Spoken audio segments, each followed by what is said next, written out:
Next हमारे पास disorder जिसे हम कहते हैं ऑस्टियोजेनेसिस इम्परफेक्टा। ऑस्टियोजेनेसिस इम्परफेक्टा क्या है? ये मोस्टली एक जेनेटिक डिसऑर्डर है, ठीक है। इसके अंदर हमारे पास जो कोलेजिन टाइप 1 है उसके अंदर हमारे पास जो डिफेक्ट आ रहा है। अब पेशेंट जब वो कैसे प्रेजेंट करेगा? एक तो हमारे पास जो है बोन के अंदर डिफेक्ट की वजह से प्रेजेंट करेगा। बोन डिफेक्ट कैसा आता है कि पेशेंट ऐसे लगता है जैसे उसको चाइल्ड अब्यूज़ किया है। चाइल्ड मतलब इस तरह से हमारे पास जो है बोन्स की ये कंडीशन हुई होती है पेशेंट, लेकिन हमारे पास जो है कोई ब्रूज वगैरह नहीं होगा। दूसरी हमारे पास क्या आती है इसके अंदर कंडीशन? स्क्लेरा। स्क्लेरा के अंदर हमारे पास जो है वो मोस्टली इसका डिफेक्ट आ रहा होता है, ठीक है। ब्लू कलर का स्क्लेरा होता है। स्क्लेरा जो आईज के अंदर है वो किस कलर का होगा? ब्लू कलर का होगा। दूसरी चीज़ इसके अंदर हमारे पास क्या होती है? स्क्लेरा के अंदर बहुत ज़्यादा थिनिंग हुई होती है, जिसकी वजह से हमारे पास जो कोराइडल वेन्स हैं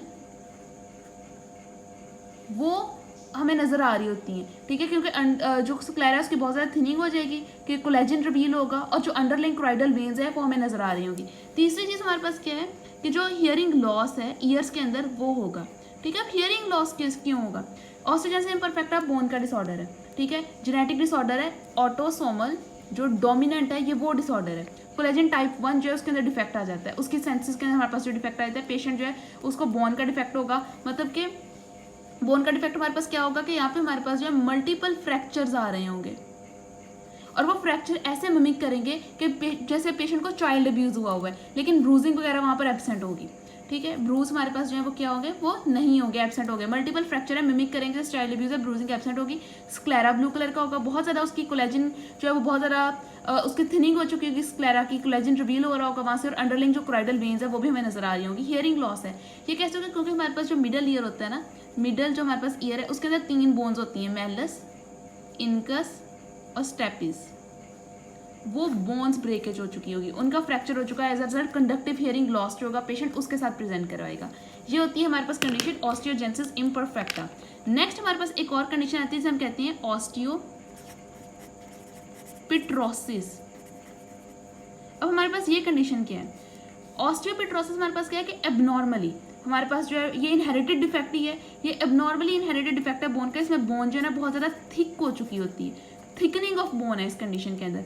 क्यों थिक हो चुकी है? क्योंकि रिजॉर्प्शन ऑफ बोन जो है, रिजॉर्प्शन ऑफ बोन वो एबनॉर्मल है, और रिजॉर्प्शन नहीं हो रही, रिजॉर्प्शन एबनॉर्मल हुई है, तो as a result abnormal thickening हो जाएगी बोन की।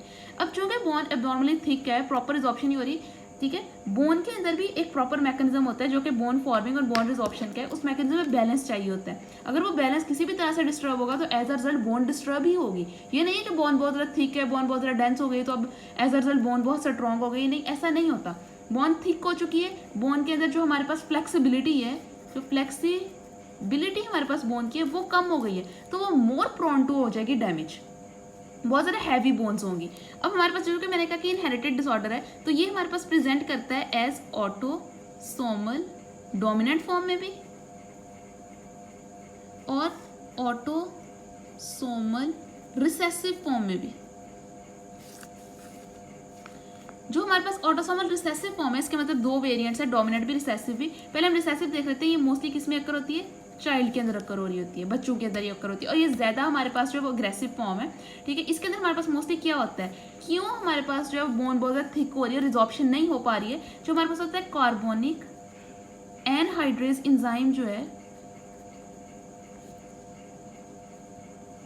उसके अंदर डिफेक्ट आ रहा होता है, ठीक है। मल्टीपल जेनेटिक वेरिएंट्स हैं, ठीक है, एग्जिस्ट करते हैं। मोस्टली हमारे पास जो कार्बोनिक एनहाइड्रेज एंजाइम है उसके अंदर क्या होती है? उसके अंदर म्यूटेशन हो जाती है। अब एज अगर हमारे पास कार्बोनिक एनहाइड्रेज एंजाइम प्रॉपर्ली अपना फंक्शन नहीं परफॉर्म करवा रहा है, जो इन्वायरमेंट होगा हमारे पास वो लेस एसिडिक हो जाएगा, और जब इन्वायरमेंट हमारे पास जो लेस एसिडिक हो जाएगा, कार्बोनिक एनहाइड्रेज एंजाइम था उसमें म्यूटेशन होगी, इन्वायरमेंट लेस एसिडिक हो गया, तो ऑस्टियोक्लास्ट जो है हमारे पास, जिन्हें ये इन्वायरमेंट चाहिए बोन की रिजॉर्प्शन करवाने के लिए, उनको ये प्रॉपर इन्वायरमेंट नहीं मिलेगा और ये एक्टिव नहीं हो सकेंगे और बोन की रिजॉर्प्शन नहीं होगी, और ये ज़्यादा हमारे पास एग्रेसिव फॉर्म है, मोस्टली बच्चों के अंदर होती है। जो ऑटोसोमल डोमिनेंट है ये हमारे पास जो है लेस एग्रेसिव फॉर्म होती है, और ये मोस्टली हमारे पास जो है एडल्ट्स के अंदर हो रही होती है। अब हम देख लेते हैं क्लिनिकल प्रेजेंटेशन, पेशेंट जो है उसके अंदर कैसे प्रेजेंट करवाता है। ये हमने इसकी देख ली कि 2 वेरिएंट्स है, जेनेटिक डिसऑर्डर है, 2 वेरिएंट्स है, बोन एबनॉर्मली थिक है, ऑटोसोमल डोमिनेंट भी है, रिसेसिव भी है। मेन कॉज के कार्बोनिक एनहाइड्रेज एंजाइम है उसके अंदर म्यूटेशन हो गई है, एसिडिक इन्वायरमेंट नहीं हो पा रहा है, जिसकी वजह से ऑस्टियोक्लास्ट में अपना प्रॉपर फंक्शन जो परफॉर्म नहीं कर पा रहे हैं। अब और अच्छा एक और चीज़ भी, जो ऑटोसोमल रिसेसिव है उस पर पेशेंट जो होते हैं as a result mostly child जो होते हैं उनके अंदर क्या होती है, सीजर्स होंगे। पेशेंट बच्चा जो ऐसे प्रेजेंट करवा रहा होगा। इंटेलेक्चुअल जो है वो डिसएबिलिटी होगी, और जो हमारे पास एसिडोसिस भी होगी, ट्यूबुलर एसिडोसिस। अब हम इसकी और भी कंडीशंस देख लेते हैं कि इसकी वजह से होने की वजह से और क्या क्या होगा। अब हम देख लेते हैं इसके यहाँ पे क्लिनिकल फीचर्स। इधर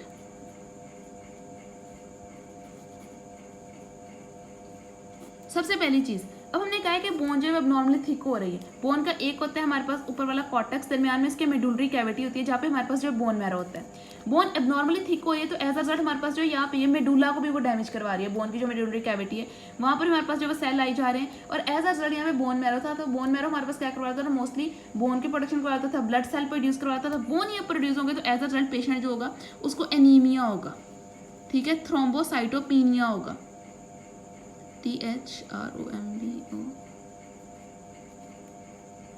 पेशेंट कैसे प्रेजेंट करवाएगा, एनीमिया के साथ, थ्रोम्बोसाइटोपिनिया की वजह से, क्योंकि हमारे पास मेडुलरी कैविटी के अंदर बहुत ज़्यादा मास जो है वो एक्युमुलेट होने लग पड़ा है। तो एज अ रिजल्ट वहाँ पे हमारे पास बोन मैरो ठीक से फंक्शन नहीं परफॉर्म करवा रहा है, रेड ब्लड सेल्स नहीं बन रहे, पेशेंट एनीमिया थ्रोम्बोसाइटोपिनिया के साथ प्रेजेंट करवाएगा।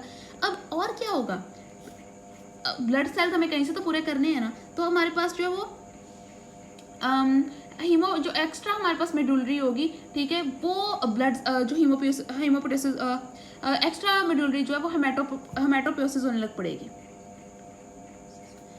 वो कहाँ पे, अब एक्स्ट्रा मेडुलरी हमारे पास हेमाटोपोसिस हो रही है तो एज अ रिजल्ट हमारे पास क्या होगा, हेपेटोमेगैली हो जाएगी। हेपेटोमेगैली एक्स्ट्रा मेडुलरी कहाँ पे होगी, लीवर या स्प्लीन के अंदर ही होगी ना, तो हमारे पास हेपेटोमेगैली हो जाएगी, स्प्लीनोमेगैली हो जाएगी। उसके अलावा हमारे पास क्या होगा कि जब हमारे पास बहुत ज़्यादा बोन बहुत ज़्यादा हार्ड हो गई है, थिक हो गई है, तो स्कल की बोन भी हार्ड बहुत ज़्यादा थिक हो जाएगी। तो एज अ रिजल्ट हमारे पास जो है वो कंप्रेस करवाएगी क्रेनियल नर्व्स को। पेशेंट को हमारे पास जो है वो ब्लाइंडनेस हो सकती है, हियरिंग लॉस हो सकता है, ठीक है, फेशियल पैरालिसिस हो सकता है। पेशेंट जो है इन सब के साथ प्रेजेंट करवाएगा। एक और कंडीशन भी होगी, जिसे हम कहते हैं कि जो कुछ फोरामन मैग्नम है उसको जाके कंप्रेस करवाएगा और पेशेंट हाइड्रोसेफलस होगा। इसे जैसे मैंने कहा रिनल ट्यूबुलर एसिडोसिस, ये आगे मैं बता देती हूँ, ठीक है। और हमारे पास क्या कंडीशन हो सकती है, 5, जो फोरामन मैग्नम है उसको जो है कंप्रेस करवा रहा है, तो एज अ रिजल्ट हमारे पास क्या होगा, हाइड्रोकेफलस।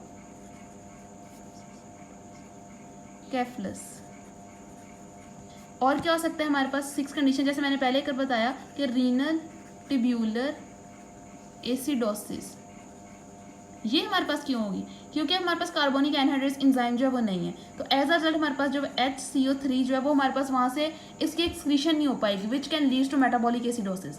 ट्रीटमेंट हम इसके अंदर क्या करवा रहे होते हैं, यूजली हम बोन मैरो जो है वो ही हम ट्रांसप्लांट करवा रहे होते हैं, बोन मैरो ट्रांसप्लांट। और इन्वेस्टिगेशन रह गई, वो हम देख लेते हैं, वो क्या होंगी। मोस्टली ये जो हमारे पास इसकी डोमिनेंट टाइप है ना, वहाँ पे हमारे पास जब हम एक्सरे करवाते हैं तो मार्बल टाइप अपीयरेंस आती है बोन की।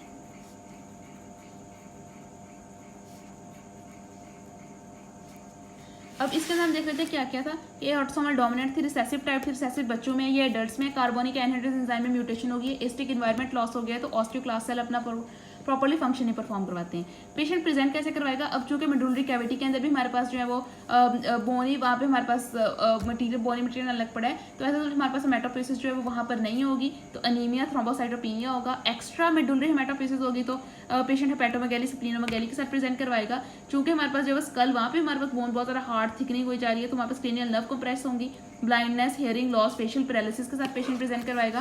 फोरामन मैग्नम जो है वो भी कंप्रेस हो जाएगा, हाइड्रोसेफलस के साथ प्रेजेंट करवाएगा। चूंकि कार्बोनिक एनहाइड्रेस एंजाइम का अब के अंदर म्यूटेशन हो गया, अपना प्रॉपर जो फंक्शन है वो परफॉर्म नहीं करवा रहा है, रीनल ट्यूबुलर एसिडोसिस हो जाएगी, क्योंकि HCO3 जो है वो उसकी एक्सक्रीशन नहीं हो पा रही है। ट्रीटमेंट हम यूजली बोन मैरो ट्रांसप्लांट करवाते हैं। इन्वेस्टिगेशन में हम क्या करवाते हैं कि जो मार्बल टाइप अपीयरेंस आती है हमारे पास बोन की,